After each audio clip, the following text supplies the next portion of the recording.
Assalamualaikum warahmatullahi wabarakatuh dan selamat sejahtera. Saya Muhammad Nafif Zulusni bin Azhar bernomometrik C18A0144. Pada video kali ini, kami akan mengetengahkan sebuah kajian kami yang berjudul Penyerlahan Undang-Undang Tradisi dalam Teks Moden, suatu penelitian pendekatan sejarah dalam novel 1515. Sebagaimana yang kita ketahui, novel 1515 merupakan sebuah novel yang digarap oleh Muhammad Faizal Musa ataupun lebih dikenali sebagai Faizal Tehrani. Novel ini sememangnya telah mendapat tempat pertama dalam hadiah sastra kumpulan utusan pada tahun 2002, iaitu kategori novel remaja. Secara tidak langsung, Gerak Budaya Enterprise telah mengulang cetak pada tahun 2020 disebabkan atas permintaan yang ramai. Menerusi novel 1515, karya ini sememangnya dapat dikategorikan sebagai fiksyen sejarah. Meskipun terdapat unsur fiksyen yang diterapkan oleh pengarang, namun pengarang juga menyelitkan unsur-unsur sejarah yang realiti terhadap leluhur kita terdahulu. Oleh sebab itu, pengarang telah menyisipkan undang-undang tradisi, khususnya Hukum Kanun Melaka dan Undang-Undang Laut Melaka. Bagi memudahkan kajian ini, pengkaji telah mengaplikasikan pendekatan sejarah yang dipelopori oleh Hippolyte Adolphe.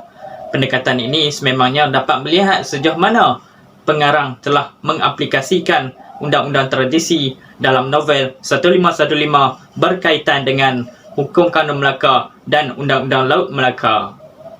Terdapat dua objektif kajian yang dapat dikemukakan oleh pengkaji melalui kajian ini, antaranya mengkaji penggunaan pendekatan sejarah dalam novel 1515 karya Faizal Tehrani, dan yang kedua, mengenal pasti Hukum Kanun Melaka dan Undang-Undang Laut Melaka dalam novel 1515 karya Faizal Tehrani. Assalamualaikum warahmatullahi wabarakatuh. Nama saya Salsabila binti Yusuf, bernometrik C18A0388. Hasil kajian ini dapat dilihat pertamanya ialah dari segi politik, iaitu tidak dapat dinafikan bahawa sebuah institusi kenegaraan sememangnya mempunyai pentadbiran yang digelar sebagai sistem politik. Perkataan yang dikenali sebagai politik ini dikatakan berasal daripada Yunani, iaitu polis, yang bermaksud negara kota. Di samping itu, ilmu politik ini juga diartikan sebagai ilmu yang tertua jika dibandingkan dengan cabang ilmu yang lain. Hal ini diperkatakan oleh Asmita Rahmat 2018. Sebagaimana yang kita ketahui, Kesultanan Melayu Melaka merupakan sebuah institusi kerajaan yang paling hebat bahkan digeruni masyarakat serata dunia. Hal ini dikatakan demikian kerana Kerajaan Melaka pada ketika itu telah mengamalkan sistem politik berlandaskan Hukum Kanun Melaka, bahkan pada masa yang sama menggunakan Undang-Undang Laut ketika berada di perairan. Menerusi Kesultanan Melayu Melaka, Sultan merupakan seorang pemimpin yang paling berpengaruh sehingga digelar sebagai Khalifah Allah ataupun bayang-bayang Tuhan di dunia setelah kedatangan agama Islam. Jika kita perhatikan, sebelum kedatangan Islam, raja juga diagung-agungkan sebagai Dewa Raja, iaitu Good King, menurut Abu Hasan Syam 1995. Oleh sebab itu, Sultan Melaka yang memerintah ketika Kesultanan Melayu Melaka sudah tentu mendapat penghormatan yang tinggi, sehingga dalam Hukum Kanun Melaka maupun dengan Undang-Undang Laut tidak mempunyai hukuman terhadap Sultan sekiranya berlaku salah. Hal ini secara tidak langsung memberikan pengertian bahawa Sultan merupakan seorang ketua pemimpin yang adil, malah mengikut undang-undang yang berlandaskan syariat Islam dalam sistem pemerintahannya.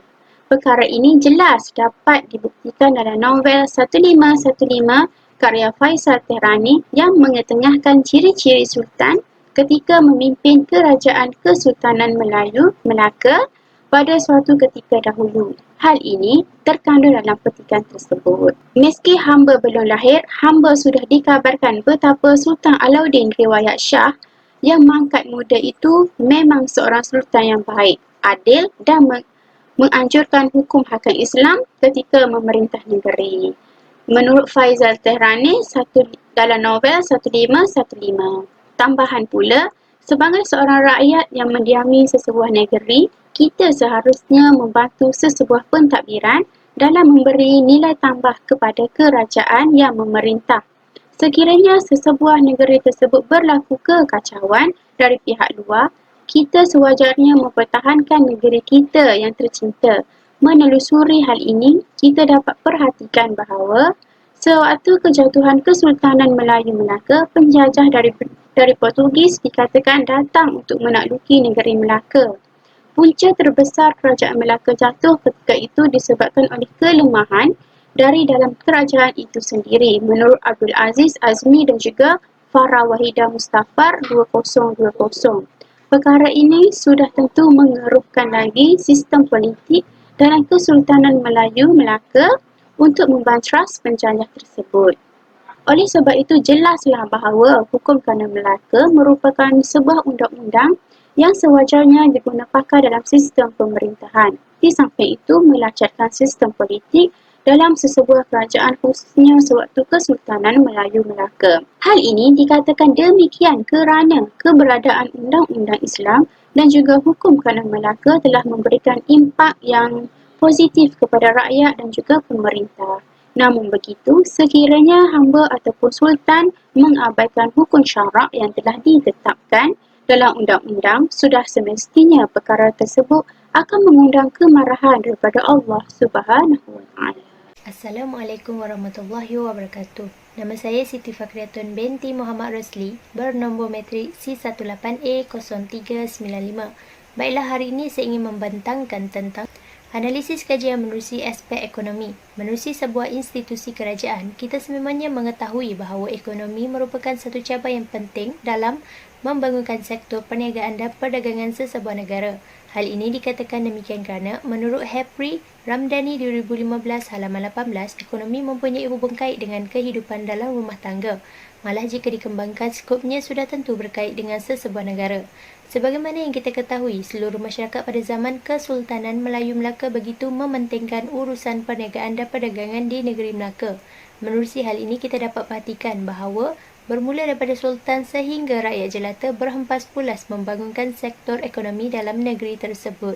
Sultan dikatakan memperoleh hasil ekonomi menerusi bidang perdagangan dan melalui FUT, iaitu pemberian daripada kawasan ditakluk, cukai serta zakat. Pembesar pula memperoleh hasil daripada perdagangan cukai dan anugerah Sultan. Di samping rakyat juga bergantung kepada perdagangan, pertanian, nelayan, peternakan, pemungutan hasil hutan dan pertukangan tangan. Haji Awan Asbul Haji Main 2011 halaman 6.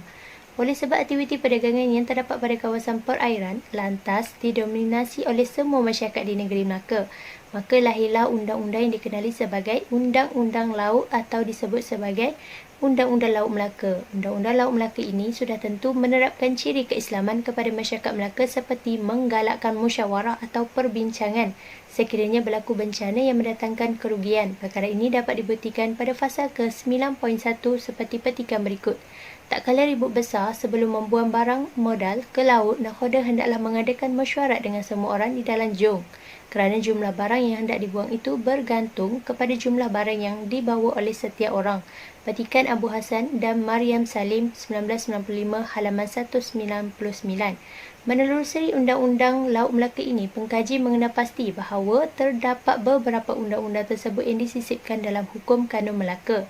Antara Undang-Undang Laut Melaka yang terdapat dalam Hukum Kanon Melaka ialah pada fasal ke-9.2, fasal 23.3, fasal 23.4 dan fasal 23.5 yang mana menceritakan berkaitan perihal di perairan. Oleh sebab itu, Hukum Kanon Melaka dan Undang-Undang Laut merupakan undang-undang yang perlu diikuti oleh seluruh masyarakat Melaka pada ketika itu. Perkara ini dapat dibuktikan menerusi novel 1515 karya Faisal Tehrani yang mengungkapkan perihal ataupun situasi di kawasan pelabuhan Melaka yang syarat dengan aktiviti perniagaan dan perdagangan bersama pedagang dari negara luar. Hal ini disebabkan Melaka telah menguasai kawasan pantai timur di Pulau Sumatera dan kawasan pantai barat semenanjung Tanah Melayu. Nordin Hussein 2017 halaman 75. Secara tidak langsung, kemajuan ekonomi Melaka ini dapat diperlihatkan dalam petikan seperti berikut. Paling kurang 100 buah kapal besar menyinggahi Melaka setiap purnama. Cukai dikenakan atas setiap bahtera menambah kaya Istana Melaka.